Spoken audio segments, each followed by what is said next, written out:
Thank you for standing by. Good day, everyone, and welcome to the Boeing Company's second quarter 2025 earnings conference call. At this time, all participants are in a listen-only mode. Please be advised that today's call is being recorded. The management discussion and slide presentation, plus the analyst question and answer session, are being broadcast live over the internet. To ask a question on today's call, please press star then one on your telephone. At this time, I am turning the call over to Mr. Eric Hill, Vice President of Investor Relations, for opening remarks and introductions. Mr. Hill, please go ahead. Thank you and good morning. Welcome to Boeing's quarterly earnings call. With me today are Kelly Ortberg, Boeing's President and Chief Executive Officer, and Brian West, Boeing's Executive Vice President and Chief Financial Officer. This quarter's webcast, earnings release, and presentation, which include relevant disclosures and non-GAAP reconciliations, are available on our website. Today's discussion includes forward-looking statements that are subject to risk and uncertainties, including the ones described in our SEC filings. As always, we will leave time at the end of the call for analyst questions. With that, I will turn the call over to Kelly Ortberg. Well, thanks, Eric, and it's great to have you on board. And thanks to everyone for joining in today's call. First, I want to express our sincere condolences to the loved ones of everyone on board Air India Flight 171, as well as those affected on the ground. Our team continues to provide technical assistance to the ongoing investigation led by India's Aircraft Accident Investigation Bureau, or AAIB, and we're supporting our customers in any way we can. So now let's shift our focus to the quarter. It's clear our recovery plan is taking hold. We're making steady progress to stabilize our business, strengthen development program execution, and change our culture to set up for the future. In May, we announced our largest wide-body order ever for up to 210 commercial airplanes, which adds to the momentum from recent wins in our defense business, like the F-47. Our market demand remains strong. We're just over halfway through 2025, and I'm pleased with our progress. We're starting to see real momentum, and the nice thing is that we're seeing it across the business. At the same time, we also have to acknowledge the remaining work ahead of us on this recovery. And while we continue to manage through a dynamic environment, we're certainly encouraged with the very recent trade deals. Turning now to BCA, we're seeing the benefit of our ongoing investments to stabilize our production system as we continue to remain on track with the safety and quality plan that we established and submitted to the FAA. A few highlights are we've reduced traveled work at rollout by 50%. We've addressed employee feedback from our safety and quality stand-downs. We've employed structured on-the-job training, and we simplified more than 1,500 work instruction documents. This is critical to our performance to deliver safe and high-quality aircraft on time to our customers and steadily execute our planned production increases. With more stability in operations, we delivered 150 commercial jets in the quarter and 280 in the first half of the year.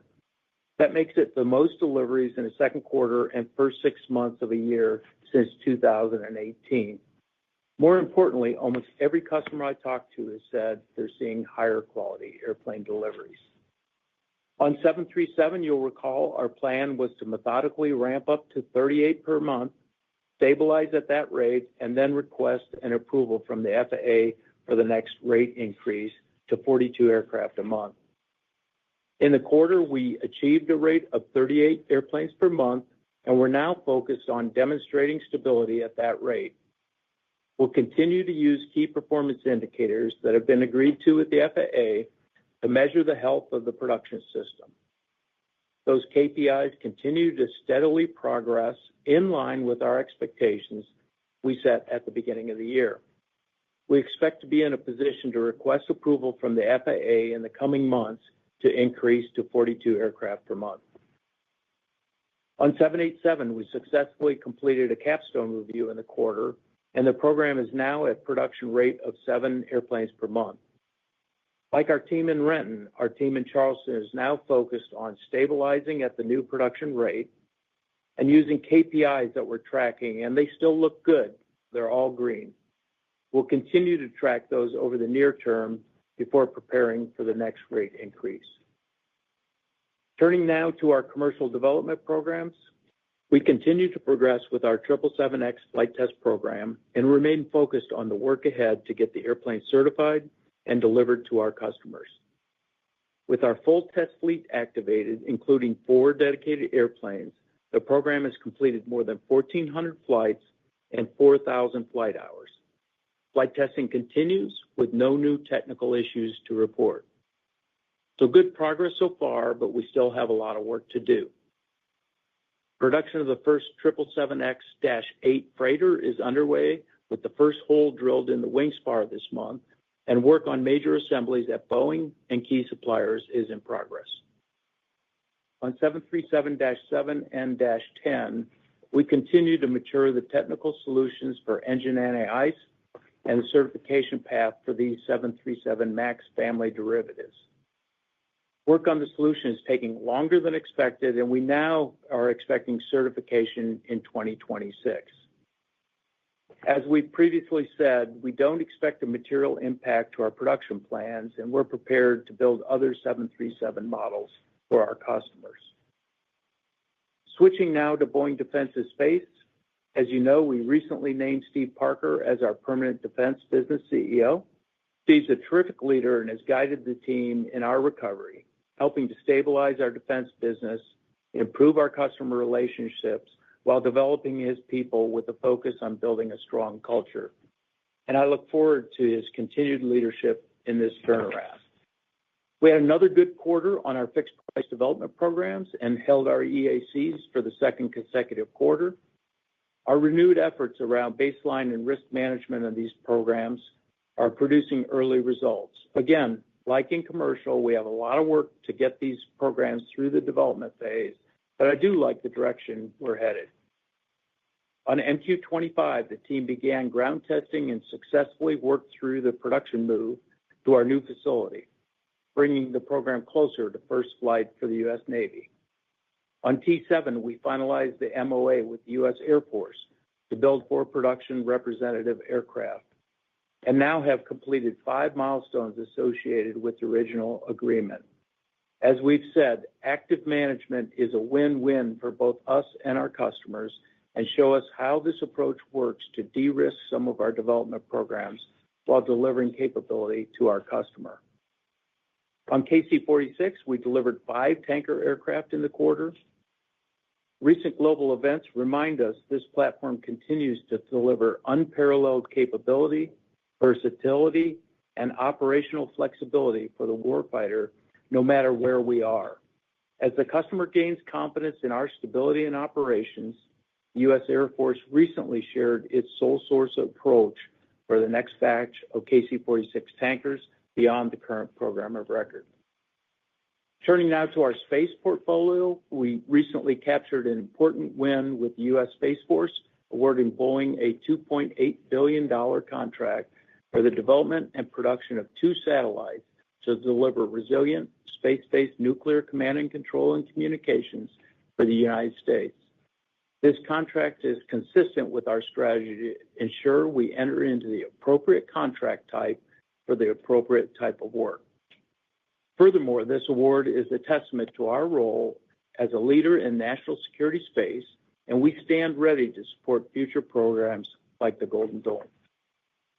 Looking forward, the recently enacted reconciliation bill also increases national defense spending by $150 billion through fiscal year 2029, providing funding for Boeing defense programs like the F-15EX, the MQ-25, the E-7, and proprietary programs, among others. Our portfolio is well positioned to meet the priorities of our customers and the current global threat environment. Next, we'll discuss Boeing Global Services. BGS had another strong quarter, continued to deliver great performance for our company as they support our defense and commercial customers. In the quarter, we delivered the first P-8 with enhanced anti-submarine warfare technology to the U.S. Navy, marking a major milestone for our team in Jacksonville, Florida. BGS also secured a contract to provide P-8A aircraft training systems and support to the Republic of Korean Navy. And in commercial services, we opened our third parts distribution center in Germany and our ninth global location dedicated to shipping spares. Our network of distribution centers enables quicker repairs as well as maintenance and overhaul work to keep airplanes in service, all focused at serving a growing aftermarket. Turning now to global trade, where the environment has been dynamic. We continue to simultaneously monitor policy developments while mitigating the potential impacts of tariffs as trade negotiations continue. As a reminder, about 80% of our commercial supply chain spending goes to U.S. suppliers, and about 80% of our commercial deliveries are to customers outside the U.S. As a leading U.S. exporter, ongoing free trade is important to our business. Our top priority is promoting continuity of supply, and we're working across the supply chain to ensure suppliers are focused on meeting the strong market demand. You'll recall that we framed the risk of higher input costs in our first quarterly call, and our team is doing well to manage within that framework. We are seeing some of these input tariffs resolved through negotiation agreements like the one announced over the weekend between the U.S. and the EU and the bilateral with the U.K. So overall, we're probably feeling better today, but we still need to actively manage through this dynamic environment. We appreciate the administration and Congress for championing U.S. aerospace industry around the world and applaud President Trump and the EU Commission President Ursula von der Leyen for reaching a negotiated agreement that will be good for the aerospace industry in the U.S. and Europe. The administration understands the role of our sector in strengthening the U.S. trade balance, and we're optimistic that future agreements will address aircraft and parts as we work through our diverse backlog of more than $600 billion for our global customers. During the past several quarters, you've heard me talk about 4 key areas that will enable our recovery. This morning, we've touched on the progress to stabilize our business, improve program execution, and build on our future with key wins. I'd like to now spend a few moments going through our progress on our culture change. You may recall earlier this year, employees helped create a new set of values and behaviors that we shared across the company. I'm very excited about how the employees have embraced this. It's simple, it's straightforward, and it's helping people rally around change. This month, we took our next step in rebuilding our culture by introducing our new performance management approach to strengthen accountability, develop careers, and measure what they accomplished and how they achieved their goals through our values and behaviors. These measures will be important because they determine how we reward, develop, and promote our people. I'm confident as we continue to change our culture, work to rebuild trust, and strengthen accountability, we'll continue to move Boeing forward. We have an incredible opportunity ahead. Now, before I conclude my prepared remarks, I'd like to give special thanks to our employees for their dedicated and hard work throughout the quarter. The energy that they're creating here and the focus on delivering to our customers, meeting commitments, and execution is really paying off. And I also want to extend my deep appreciation to Brian West for his outstanding work over the last 4 years to stabilize our business and navigate the recovery, all while continuing to position the company for our future. And I particularly want to thank him for the support he's given me this past year. As you know, we recently announced Jay Malavi will join Boeing in a couple weeks as our new CFO, as Brian transitions into a senior advisory role. I look forward to welcoming Jay to Boeing and Brian's continued counsel in his new role. Thanks, Brian. Now I'll hand it over to you to discuss the operating results before we move to questions. Thanks, Kelly, and good morning, everyone. Let's start with the total company financial performance for the quarter. Revenue was $22.7 billion, up 35%, primarily driven by higher commercial delivery volume. The core loss per share of $1.24 was a significant improvement compared to last year, driven by higher commercial deliveries and improved operational performance across the business.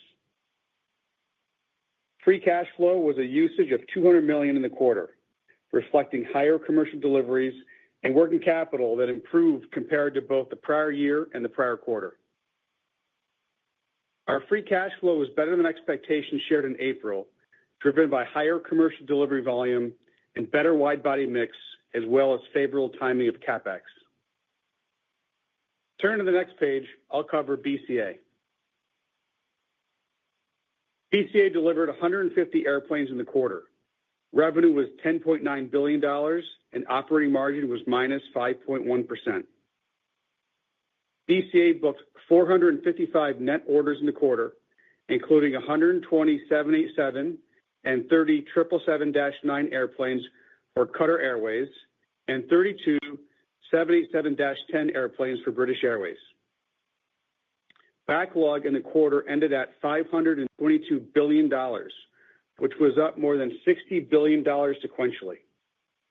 This includes more than 5,900 airplanes that translate to over 7 years of production, and the 737 and the 787 are both sold firm into the next decade. Now we'll give more color on the key programs. The 737 program delivered 104 airplanes in 2Q, including 42 in June. On production, the factory steadily increased rate during the quarter, with monthly production reaching 38 per month in May, and the team remains intent on stabilizing at that level. Importantly, the operational KPIs continue to progress, and we still expect to be in a position to request approval to go above 38 per month in the coming months. Spirit continues to deliver fuselages with improved quality and flow, which sets us up well for both the production ramp and the reintegration. Closing on this transaction is expected later in the year. More broadly, on the master schedule, we continue to make adjustments as needed and manage supplier by supplier based on inventory levels. Over the past year, our buffer inventory has grown to promote stability across our production system. As production continues to stabilize and rates increase over time, we plan to deliberately return buffer inventory to more normal levels. The quarter ended with about 20 737-8s built prior to 2023, down 15 from 1Q, which are for customers in China. We now expect to complete the rework on these airplanes and shut down the shadow factory in the third quarter. On the 7 and 10, inventory levels were stable at approximately 35 airplanes. As Kelly said, we continue to mature the certification path for these programs. The engine anti-ice solution has taken us longer, and we now expect certification next year. As we said, we will build other MAX models for affected customers and don't expect an impact on our planned production rates, with the financial impact of this revised timeline reflected in the program margins this quarter. On the 787, we delivered 24 airplanes in the quarter as the program continued to demonstrate improved stability. After stabilizing at 5 per month and completing a successful capstone review in the quarter, the production rate is now at 7 per month, and the program is focused on stabilizing the production system prior to future rate increases. 2Q ended with about 15 airplanes in inventory built prior to 2023, down 5 from 1Q. The rework on these remaining airplanes is complete, and we expect to deliver about half of these units this year and the other half in 2026, in line with our customers' fleet planning requirements. Finally, on 777X, flight testing activities with the FAA continue to progress, and we remain focused on the work ahead to deliver the airplane next year. 777X inventory was up about $900 million in the quarter and will continue to grow as we move towards entry in service, as we previously shared. Moving on to the next page in BDS. BDS booked $19 billion in orders during the quarter, and the backlog grew to $74 billion. Revenue was $6.6 billion, up 10% on improved operational performance, and BDS delivered 34 aircraft and 2 satellites in the quarter. Operating margin of 1.7% was up significantly compared to last year, also reflecting the better operating performance in 2Q. The business continued to make important progress in its recovery, and the game plan to get BDS back to high single-digit margins remains a key focus. Our core business remains solid, representing approximately 60% of our revenue and performing in the mid to high single-digit margin range. The demand for these products remains very strong, supported by the global threat environment confronting our nation and allies. On the roughly 25% of the portfolio that's primarily comprised of fighter and satellite programs, operations continue to reflect the stabilizing performance trends that began in the first quarter, which drove relatively consistent sequential margins. Lastly, on our fixed-price development programs that represent the remaining 15% of revenue, we continue to work to stabilize and mature these programs. This quarter's results reflect improved operational performance, and we remain focused on retiring risk and ultimately delivering these important capabilities to our customers. In the quarter, we made progress on the MQ-25 program, which started ground testing, as well as the T-7A program, which achieved 3 additional customer milestones. Overall, the defense portfolio is well positioned for the future, and we still expect the business to return to historical performance levels as we continue to stabilize production, execute on development programs, and transition to new contracts with tighter underwriting standards. Moving on to the next page in Boeing Global Services. BGS continued to perform well, delivering very strong financial results in the quarter. The business received $5 billion in orders, and the backlog ended at $22 billion. Revenue was $5.3 billion, up 8% year over year, primarily reflecting improved commercial and government volume.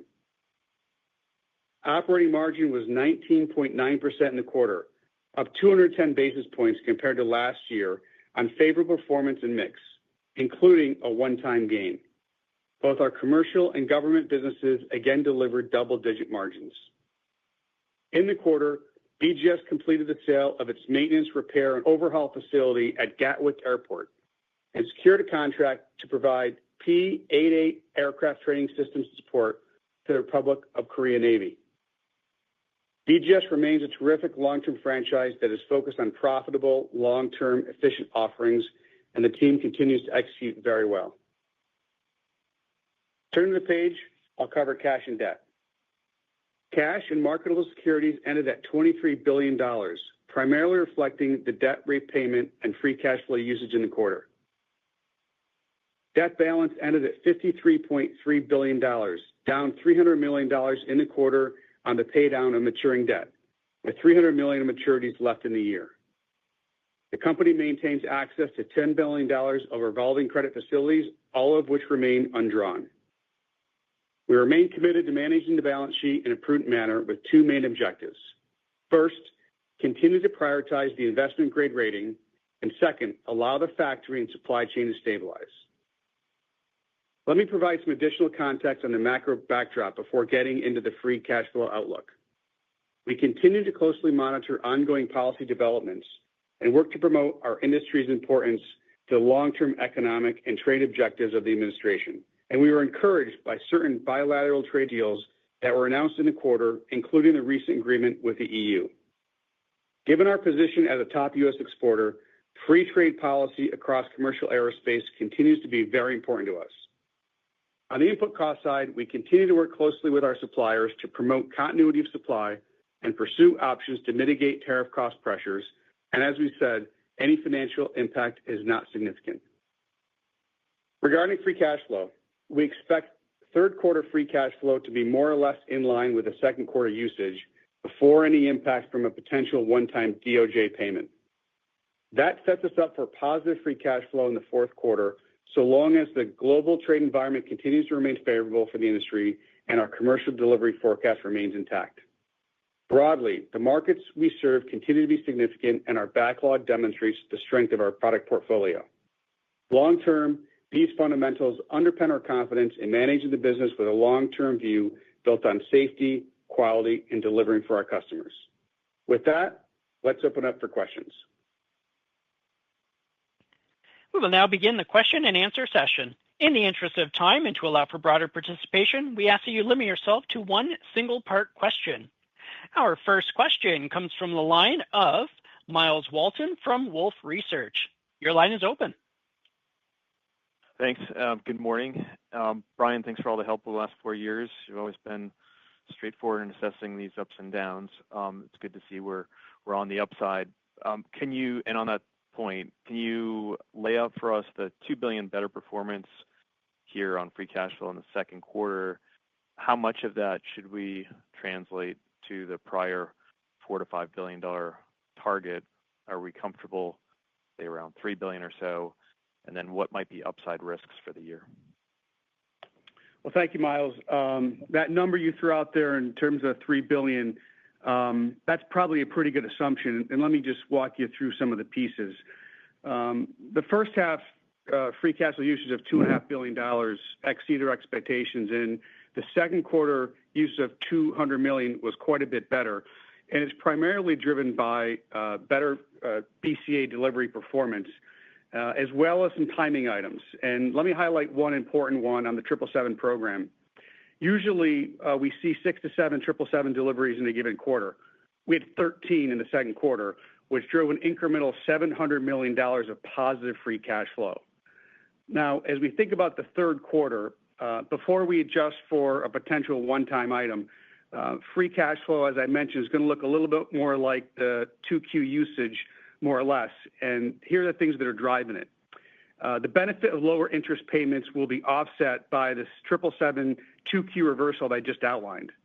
On volume, 737 could be a bit better, and I think the 787 is going to be pretty steady. And there's a few $100 million of unfavorable timing shift from 2Q to 3Q, mainly CapEx spend. On top of this, in the third quarter, there's a potential for a $700 million one-time payment related to the DOJ non-prosecution case. So that's the third quarter, which then sets us up for the fourth quarter to be positive. And as long as the global trade environment remains favorable and we make progress on the rate increases, we expect the fourth quarter to turn free cash flow positive and set us up to exit the year with a very nice positive momentum heading into 2026. So when I put all that together, I think your number there of $3 billion is pretty reasonable for the full year. Thanks, Brian.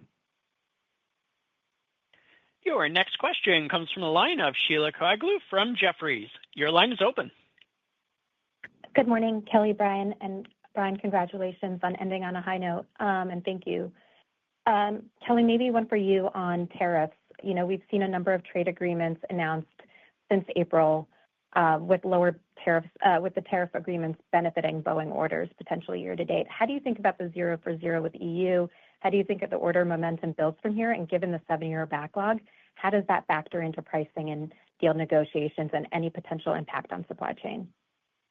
Yeah, Sheila. Well, this has obviously been some of these deals have been a good boost for us here in the last quarter. Let me start a little bit with input tariffs because I think that's still important. As you recall, we outlined a less than $500 million impact on the input tariffs. One of the key areas for us is the equipment we import from Japan. So getting this Japan agreement in place, and we understand that to include a 0 for 0, no input tariffs will be helpful for us going forward. So that was one of the big ones. We still need to see what happens with Italy. As you know, we import some fuselage components from Alenia in Italy. So hopefully that will also result in 0 for 0. My understanding is that is the kind of the baseline negotiation strategy as they go through these bilaterals, that we will end up in a 0 for 0, but still work yet to do. In terms of the demand side, yeah, I mean, everybody's looking at their trade imbalance and saying, how do I address that? And no better way than to make a big aircraft order. So the order environment is going to be very good. In terms of pricing, irrespective of the tariff-driven demand, this has been a constrained environment. And so, we've been managing our pricing to also, reflect that environment going forward. So I think that will also give us an opportunity, particularly to offset some of the cost growth, inflationary cost growth that we are going to see going forward. So, the landscape's pretty good right now. A couple areas I just think we got to keep watching. One is making sure that we don't end up back in retaliatory tariffs with China. So we are making deliveries, as you know, right now, and hopefully that comes to a resolution. And then the USMCA program agreement is still very important because of the amount we import from Mexico and Canada. So as they revisit that USMCA, hopefully that stays in the same trade situation that we're in today, so we don't see additional tariffs there going forward. But look, if we continue to see this 0 for 0, I think we'll be able to beat that $500 million bogey that we've established here. Great, thank you.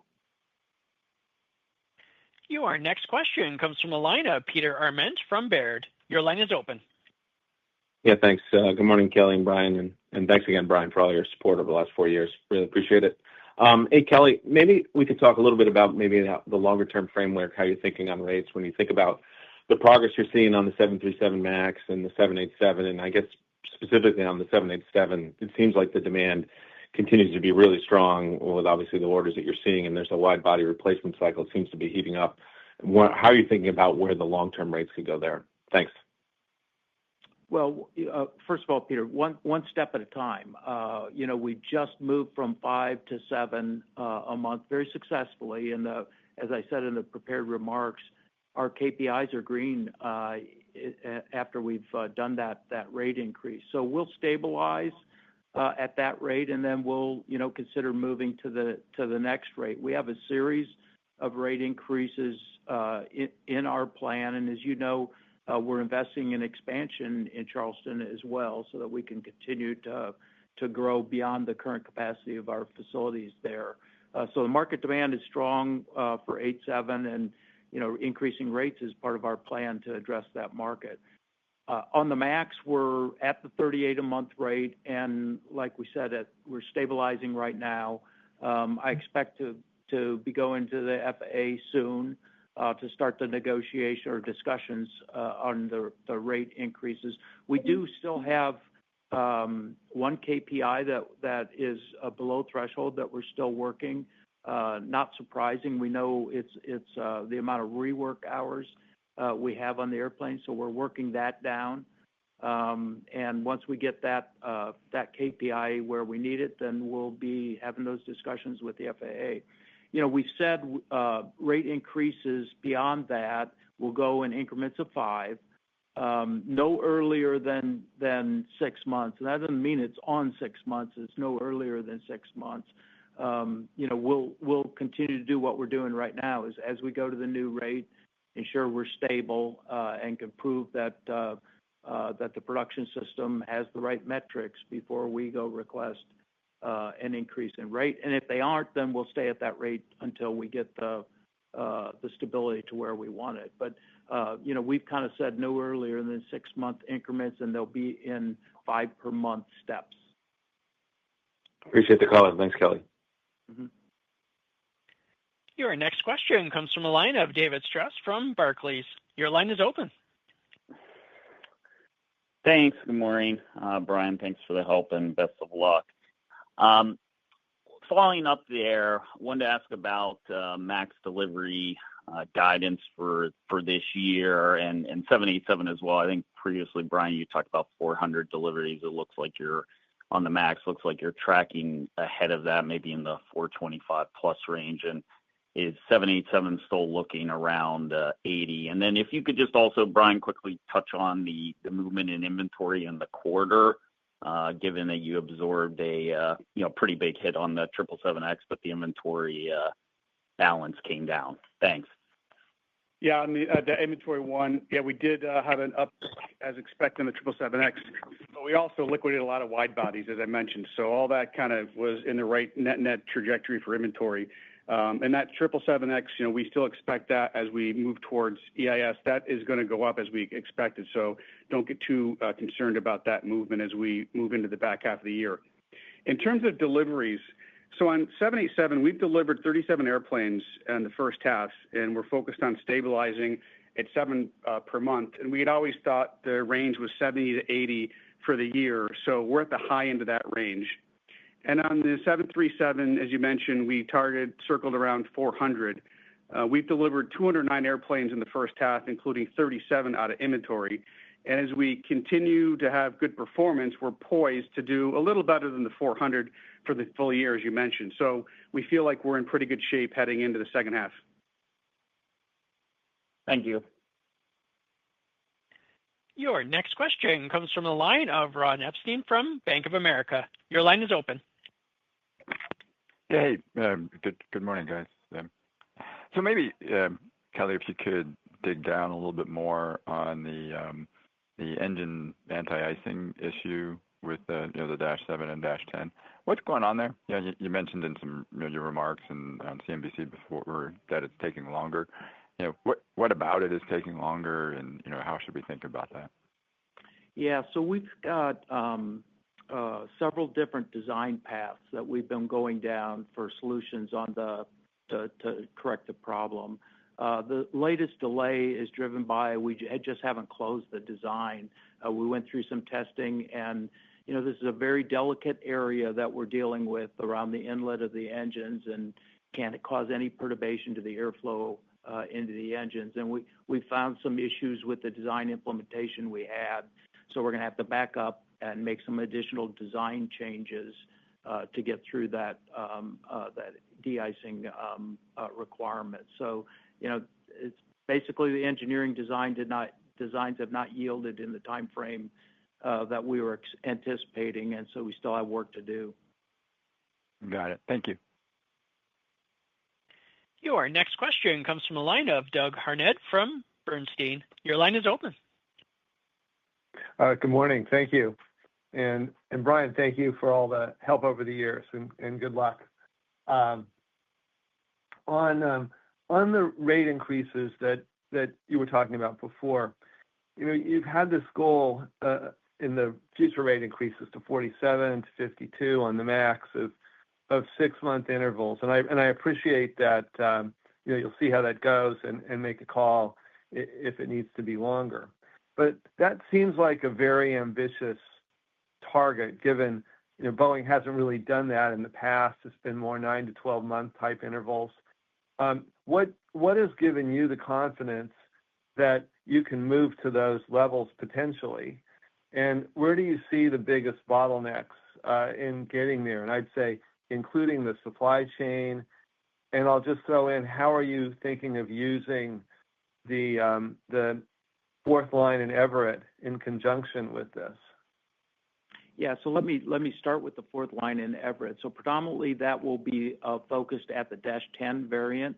The Dash 10 variant has the most change from all the other variants, so it will naturally flow through the factory at a slower pace. So by isolating or providing that fourth line in Everett, it will allow us to let the 3 lines in Renton flow faster. So that is a big change from what we've done in the past, having that many lines flowing. So that's one of the areas that gives us additional confidence. We've invested in the capacity.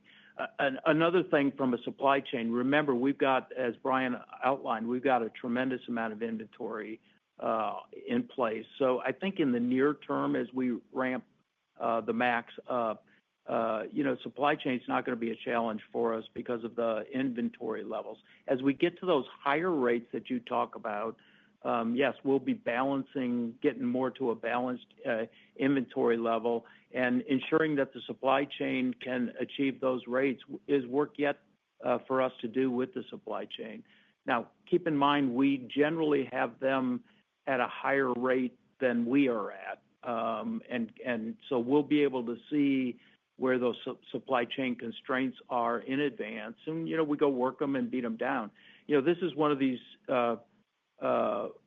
processes where the constraints tomorrow get resolved, and then there's new constraints, and you just constantly are working each one of those down because we're in a perpetual rate increase kind of environment. So we've got a huge market demand, and we need to satisfy that demand. And the only way we're going to do that is through these methodical rate increases. But I will say we're going to do the same thing we've done here as we've gotten to 38 a month. The priority is to keep it stable, build high-quality airplanes, and if we start to wobble, then we're gonna stay at that rate until we get the production process stable. Okay, thank you. Your next question comes from the line of Seth Seifman from J.P. Morgan. Your line is open. Hey, thanks very much. Good morning, everyone. And Brian, thanks for everything. But best of luck. Maybe since it's your last call, we could do an accounting question. And if you could talk a little bit about the progression in BCA margins from here, both as the different programs ramp up, and also I think you mentioned maybe some margin consequences of the change in certification timing for the 7 and 10. Yeah, let me hit that last one. So any kind of adjustments are really modest given the size of the program. So you're not really going to see, and I wouldn't have you worry about that. I would say overall, BCA margins are expected to be negative for the year, as we've said before, although less so as we go quarter by quarter. So if you remember, first quarter was negative 6.6. Second quarter, we just posted negative 5.1. And we expect to get better as we move into the second half for each quarter, but still negative. And if you step back, BCA margins will be better in 2026, but it's way too early to characterize that any further. And then, as Kelly and I have both said consistently, that long term, there's nothing that we see that would suggest that we can't get back to historical margin levels performance. So we just got to keep working the recovery plan, get back to these rates, get the productivity, and then this should be something that is in much better shape as we move forward. Great. Thank you very much. Your next question comes from the line of Ken Herbert from RBC Capital Markets. Your line is open. Yeah, hi, good morning, Kelly and Brian. I wanted to maybe pivot over to BDS if we could. You've got some good momentum in that business, good budget backdrop, some leadership now on a permanent basis there. You're obviously facing some work stoppage issue or strike risk, but how do we think about that with the opportunity and the pace of margin improvement in BDS as you seem to have turned a corner from a risk standpoint? But when do we think about that business getting back to the mid to high single digits, and what's the pace in the second half of the year?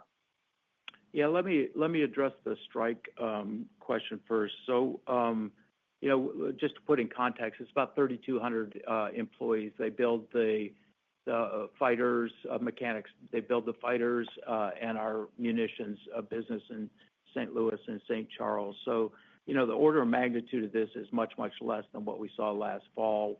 That was roughly 30,000 machinists. So we'll manage through this. I wouldn't worry too much about the implications of the strike. We'll manage our way through that.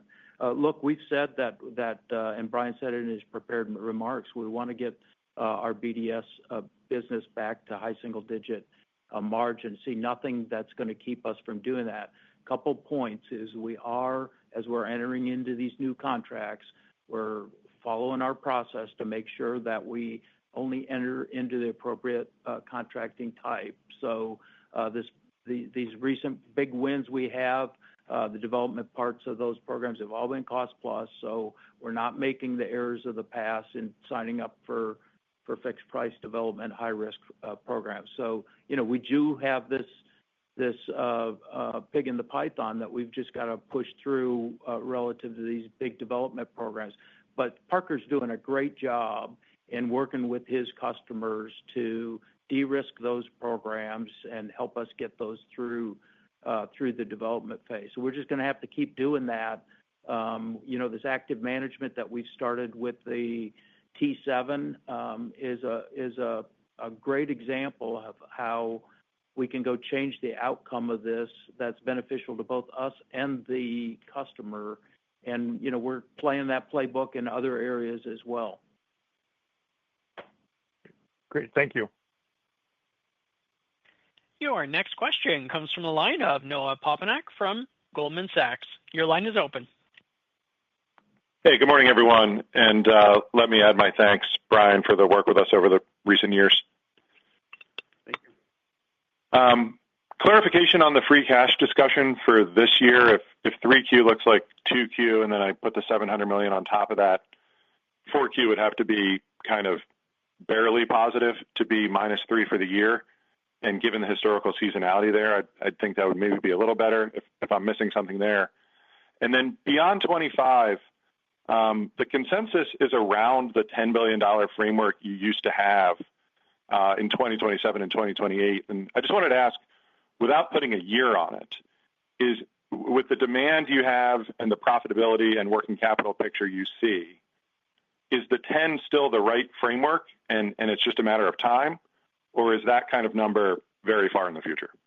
Let me have Kelly respond to the last part. Let me take the first part in terms of your question on this year. We have a global trade environment that's stabilizing and getting more favorable each day that goes by. We've got some nice rate increases that we're anxious to get to stable as we head into the second half. Fourth quarter, it'll be positive. How positive is going to be a function of how our delivery performance and rate performance goes. And a lot of that is uncertain because we've got to do things like get above the 38. So I would just, be a little, give us a little bit of time. It'll be positive. I think the $3 billion net is the right reasonable assumption right now. And as we move through the rest of the year, we'll have plenty of time to update you on progress. And Kelly, maybe take the other part. Yeah, no, look, I see nothing structural that says we can't get to that $10 billion.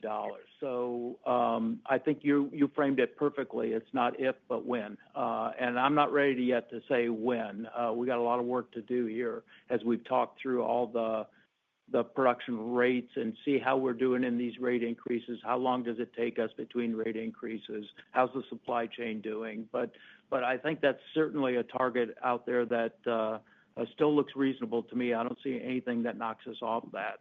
We'll just have to look real long and hard at when are we going to get to that level. Thank you. Your next question comes from the line of Scott Deuschle from Deutsche Bank. Your line is open.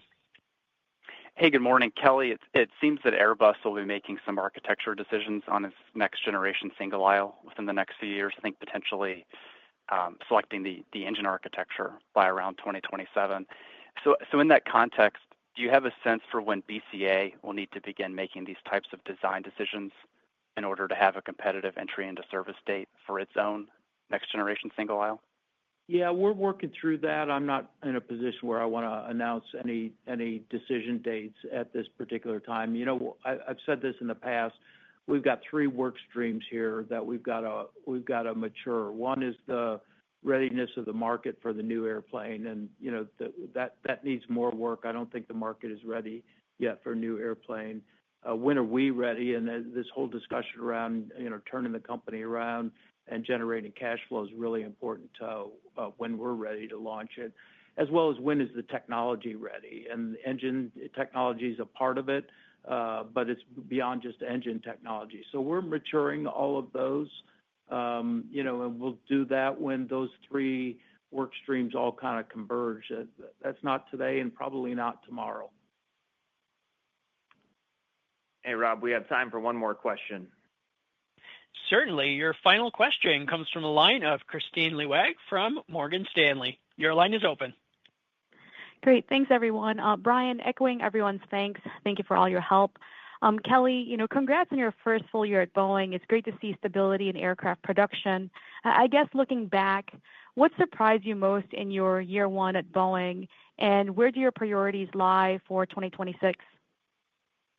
Well, thanks, Christine. First of all, it's not a year yet. It's August 8th when it's a year, so I still have some work to do. But, I'm pretty pleased with where we are through the first half and through my first year. Clearly, the surprises have been, just a lot of the macro dynamics that we've been through. I mean, we've been through quite a bit. I'm not surprised with the performance of the company and the recovery. We've got great people in the company. We've got great market positions. My role here is just to help everybody get organized and headed in the right direction. It's turning a big ship around. I think that we're turning it. I don't think it's turned. We still have a lot of work to do. But I haven't been overly surprised with what I learned. As you know, I spent a lot of my career working very closely with Boeing. So not a lot of surprises with what we're dealing with. It's it's just one day at a time, improve our performance, address the issues that we have, restore trust and build confidence with our customer base and our end users of our products. And I think you're seeing that. So like I said, I feel pretty good with the first half, but we got a lot of work yet to do in the second half. Great. Thank you. And that completes the Boeing Company's second quarter 2025 earnings conference call. Thank you for joining.